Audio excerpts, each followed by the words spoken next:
নির্দেশে এটাকে বন্ধ করা হয়েছে।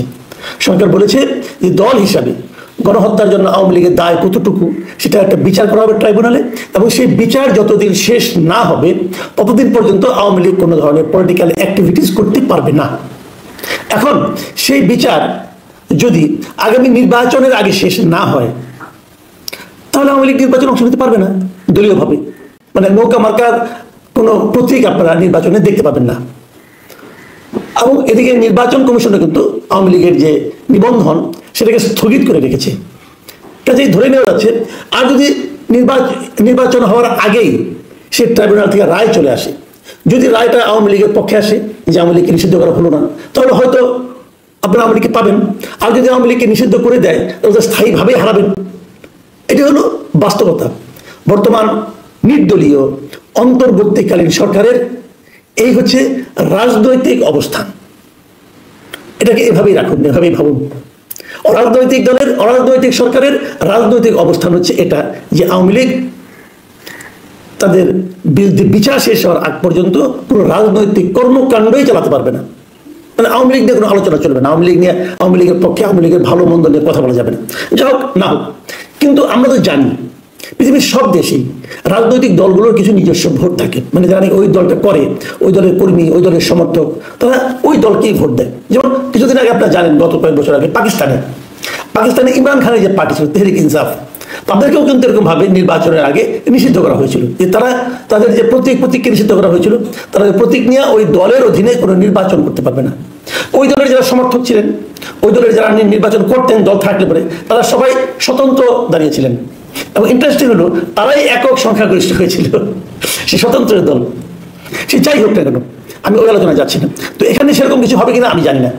যদি না হয়, এবং না হওয়ার সম্ভাবনা বেশি আমার বিবেচনা এই কারণে বেশি, যখন আওয়ামী লীগকে নিষিদ্ধ করা হয় তখন আপনারা নিশ্চয়ই জানেন যে আওয়ামী লীগকে গত 8-9 মাসে তেমন কোনো রাজনৈতিক কর্মকাণ্ড করেনি, কিন্তু বরঞ্চ বলা যায় আওয়ামী লীগের যে লোকগুলোর নাম কোনো দুর্নীতির সঙ্গে জড়িত নয়, মনে করেন একটা ইউনিয়ন পর্যায়ের আওয়ামী লীগের একজন নেতা অথবা উপজেলা পর্যায়ের একজন আওয়ামী লীগের নেতা, সে এদিকেও নাই ওদিকেও নাই, সে নির্ঝঞ্ঝাট জীবনযাপন করতো। যদি এরকম কেউ থেকে থাকে, অনেকে হতে বলবেন যে একজনও নাই, ধরা যাক 1-2 জন ছিল, অথবা যারা নাকি কোনো দলের নেতাও ছিল না, হয়তো সমর্থক ছিল, এমন তো আছে, অথবা কর্মী ছিল, তারাও কিন্তু নানা ধরনের মব ভায়োলেন্সের শিকার হচ্ছেন।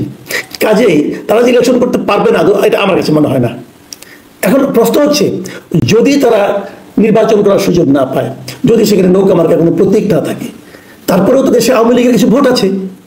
কিছু লোক তো আওয়ামী লীগ করে, মনে প্রাণে করে, হয়তো বংশানুক্রমিক ভাবেই করে, তার দাদা আওয়ামী লীগ করতো, বাবা আওয়ামী লীগ করতো, এরকম কিন্তু আছে।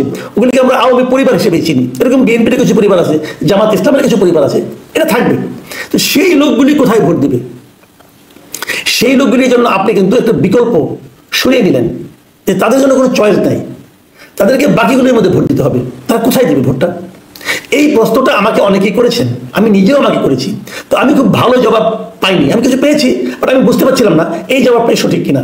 তো যে কারণে ঠিক 7 দিন আগে আজকে থেকে আমি একটা জরিপের ব্যবস্থা করেছিলাম আমার এই চ্যানেলে। এখন অনেকে বলবেন যে তোমার চ্যানেল তো ভাই এরকম, তোমার চ্যানেলে তো ওই ধরনের লোক যে হুমড়ি খেয়ে পড়ছে, হতে পারে। আমার তো কিছু করার নাই, আমি তো কাউকে জিয়াফত করে নিয়ে আসি নাই, ঘুরে যাবো দিয়ে নিয়ে আসি নাই, যে এখানে ওপেন, আপনি যদি আসেন আপনিও তো আমার এখানে আসতে পারেন, ভোট দিতে পারেন, কোনো সমস্যা নেই। এবং ভোট দেওয়াটা খুবই সহজ বললাম কেন? এই জরিপে, বাংলাদেশে একটা জরিপ কত লোকে ভোট দেয়, আমার এই জরিপে ৭৮,০০০ মানুষ ভোট দিয়েছেন। ৭৮,০০০ মানুষের অপিনিয়নটা আপনাদেরকে আমি একটু পড়ে শোনাতে চাই। এবং এই ৭৮,০০০ ভোটের মধ্যে ২,০০০ লোক এখানে কমেন্ট করেছেন, মানে ওরা লিখেছেন, মন্তব্য লিখেছেন। আমি সেই ২,০০০ থেকে বেছে গোটা 10-15টা আমি কমেন্টও আপনাদেরকে একটু পড়ে শোনাতে চাই। ওগুলো পড়তে চাই এই কারণে যে ওটা শুনলে পরে আপনারা বুঝতে পারবেন যে আসলে মানুষের ভাবনা চিন্তাটা কি ধরনের। আমি চেষ্টা করেছি সব ধরনের মতামত নেওয়ার জন্য। আমি আগে জরিপের রেজাল্ট আপনাকে বলি, এবং জরিপ আমি কি প্রশ্ন করেছিলাম সেটাও বলি। আমার প্রশ্ন ছিল এরকম: সরকার আওয়ামী লীগের কর্মকাণ্ড নিষিদ্ধ করেছে, এখন এটা নিশ্চিত আগামী নির্বাচনে আওয়ামী লীগ অংশ নিতে পারবে না, সেক্ষেত্রে আওয়ামী লীগের ভোট কোন দিকে যাবে? Simple question. কিন্তু আমার অপশন ছিল এনসিপির দিকে যাবে, নাকি বিএনপির বাক্সে যাবে, জামায়াতের বাক্সে যাবে, আরেকটা প্রশ্ন ছিল যে আওয়ামী লীগের ভোটাররা ভোট কেন্দ্রেই যাবে না।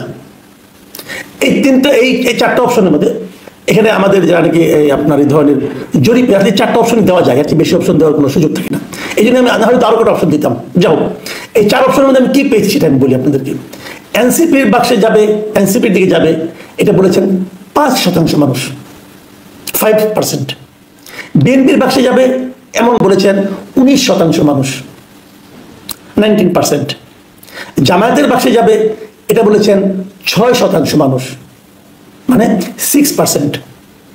আর আওয়ামী লীগের ভোটাররা ভোট কেন্দ্রেই যাবে না, এটা বলেছেন 70% মানুষ, মানে 70%।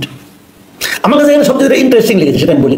আওয়ামী লীগের লোকেরা ভোট কেন্দ্রে যাবে না, এটা আমিও ভেবেছিলাম যে তারা যাবে না। কেন যাবে?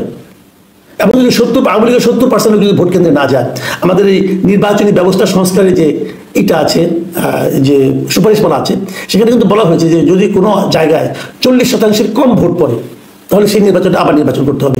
আমার কেন যেন ধারণা যে আওয়ামী লীগের কেউ না যায় ভোট কেন্দ্রে, তাহলে এই শতাংশ মাঝে মাঝে এরকম কয়েকটা জায়গায় এরকম ঘটনা ঘটতেও পারে। আমি জানি না কি ঘটবে, তবে আমার কেন যেন আশঙ্কা হচ্ছে। যাও, যেটা বলছিলাম, যে জিনিসটা আমাদের সবচেয়ে ইন্টারেস্টিং মনে হচ্ছে সেটা আমি একটু বলি। আপনারা লক্ষ্য করুন, আমরা সারা জীবন শুনে এসেছি আওয়ামী লীগ আর যাই করুক, তারা জামাতের সঙ্গে কখনো যাবে না।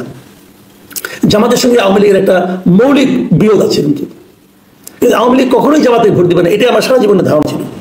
এখন এখানে দেখলাম যে 6% লোক বলছে তারা জামাতকে ভোট দেবে যদি তারা আওয়ামী লীগকে ভোট দিতে না পারে। মজার ব্যাপার হলো এনসিপি, ইয়াং জেনারেশন আছে, এবং এখানে ছাত্রলীগেরও সাবেক কিছু নেতাকর্মী আছেন, তাদের এখানে ভোট যাচ্ছে মাত্র 5%। কারণটা কি? কারণটা হলো আওয়ামী লীগকে যে নিষিদ্ধকরণ, কর্মকাণ্ড নিষিদ্ধকরণ, এর পেছনে তারা সম্ভবত এই এনসিপিকেই 1 নম্বর ভিলেন হিসাবে দায়ী করছে। যে কারণে এনসিপি কে কেউ ভোট দিবে বলে তারা মনে করে না। এটার কিন্তু আরো পরবর্তী দীর্ঘমেয়াদে আরো প্রতিক্রিয়া হতে পারে, সে আলোচনা আজকের জন্য না। আমি এখন বরং যে 2000 লোক এখানে মন্তব্য লিখেছেন, সেখান থেকে কয়েকটা মন্তব্য আপনাদেরকে পড়ে শোনাই। এই মন্তব্যের প্রেক্ষিতে আমি তেমন কোনো মন্তব্য করতে চাই না, কারণ খালি মন্তব্যগুলো পড়লে আপনারা বুঝতে পারবেন তারা আসলে কি ধরনের ভাবনা তাদের মধ্যে চলছে। প্রথম যে মন্তব্যটা পড়ছি, এটা লিখছেন মিস্টার নূর আলম। তিনি লিখেছেন, আসলে বিএনপি চায় আওয়ামী লীগকে নিষিদ্ধ করতে, কিন্তু তারা এর দায় ভার নিতে চায় না। জামাত, হেফাজত, ইসলামী আন্দোলন, চরমোনাই, গণ অধিকার পরিষদ ও সিএনপিকে আওয়ামী লীগকে নিষিদ্ধ করতে উস্কে দিয়েছে এবং প্ররোচিত করেছে। দ্বিতীয় মন্তব্যটা পড়ছি মিস্টার মোহাম্মদ মামুন তালুকদার। তিনি লিখেছেন, জোরপূর্বক একটা দল নিষিদ্ধ করা যায় না, কাগজে কলমে নিষিদ্ধ হলেও মন থেকে কিভাবে বাদ দেবেন। শোভন ইসলাম লিখেছেন, আওয়ামী লীগের পর বিএনপিকে ধরবে, এরপর নির্বাচন আর হবে না, এরা অনেক দিন ধরে ক্ষমতায় থাকতে পারে। বিএনপি হিজড়াদের মতো দাঁড়ায় থাকা ছাড়া আর কিছু করতে পারবে না। সামনের দিনে বিএনপির খারাপ অবস্থা হবে, মিলাই নিন। মোসাম্মদ শামনি লিখেছেন, সরকারের পরিকল্পনা অনুযায়ী সবকিছু হইতাছে কামাল ভাই। শাহিন আলম লিখেছেন, ভাই আপনি অনেক বিশ্লেষণ দেন, ঠিক আছে, কিন্তু আমাদের মতো যারা দেশকে ভালোবাসে তাদেরকে আপনি বোঝান যে কোন কোন দল আসলে দেশের লুটপাট বন্ধ হবে, বিদেশে টাকা পাচার বন্ধ হবে। আর এই দলগুলো এই 53 বছরে দেশের কি